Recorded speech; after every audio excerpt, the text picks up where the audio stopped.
I'm getting really sick and tired of Republicans who want to talk about Joe Biden's supposed cognitive gaffes. And you look at them and you say, is this really a cognitive gaffe?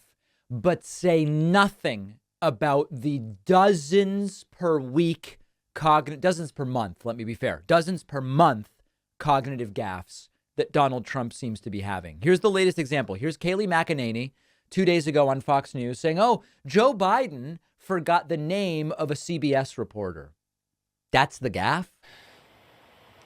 No. And then gaffes. I mean, not knowing the name of the CBS reporter. Yes, it's the commander in chief. Yes, he has a lot to know. But that moment where, it's Wei Zhejiang. She was in the briefing room when I was there.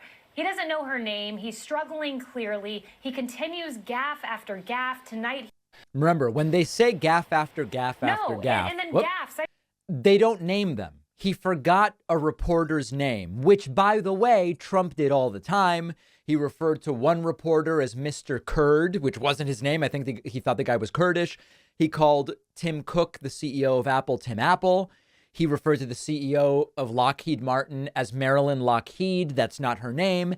And also, Trump will not stop saying things that aren't about forgetting someone's name. It's about forgetting about the real world. It's about forgetting what's going on. For example, Donald Trump getting the name of the city that he is in incorrect. And a very big hello to a place where we've done very well, Sioux Falls. Thank you very much, Sioux Falls. It turns out that Donald Trump was actually in Sioux City. Donald Trump repeatedly claiming that Hungary has a border with Russia. It doesn't. Viktor Orban. Did anybody ever hear of Viktor Orban? He's the head of Hungary. Hungary fronts on both Ukraine and Russia. It doesn't. Hungary has no border with Russia. Trump repeatedly referring to the terrorist group Hamas as hummus, and apparently getting very hungry at these events. I don't know. Customs and Border Patrol distributed a warning that hummus. Has anyone ever heard of Hamas? Hummus. Has anybody ever heard of it? Multiple times referring to Hamas that way. Multiple times claiming that Barack Obama is still president of the United States. And by the way, this one, I could play, 8 examples of this one? Here's just one. They were interviewing him 2 weeks ago, and they said, what would you advise President Obama? The whole world seems to be exploding and imploding. And he said, it's very simple. He should immediately resign, and they should replace him with President Trump. There you go. Obama should resign immediately. Regularly saying this. Also suggesting that Joe Biden could get us into World War II. And possible nuclear war. Just think of it. We would be in World War II very quickly. Super quick. We would be finding ourselves in World War II, and also saying that Jeb Bush invaded Iraq. He did not, by the way. Or the season starts, we start in Iowa, we go to New Hampshire, we come down here. You know, the beauty was when I came here, everyone thought Bush was going to win. And then they took a poll and they found out Trump was up by about 50 points. Everyone said, what's going on right here? They thought Bush, because Bush supposedly was a military person. Great. Right. You know what? He was a military. He got us into the Middle East. How did that work out, right?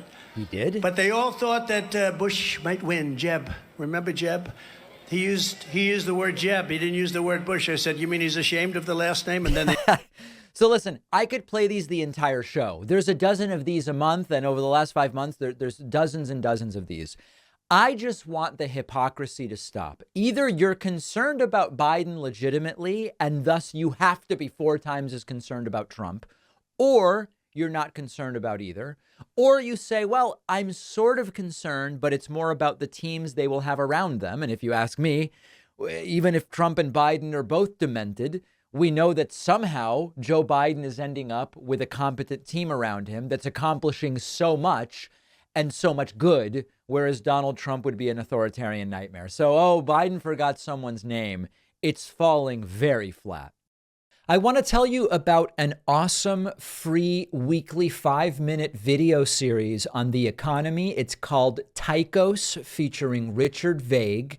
The Tychos video series is sponsoring our show today. Richard Vague is an economic expert former Secretary of Banking and Securities for Pennsylvania. I've always thought that Vague was a great voice on macroeconomics, the U.S. economy, government, individual debt, income inequality.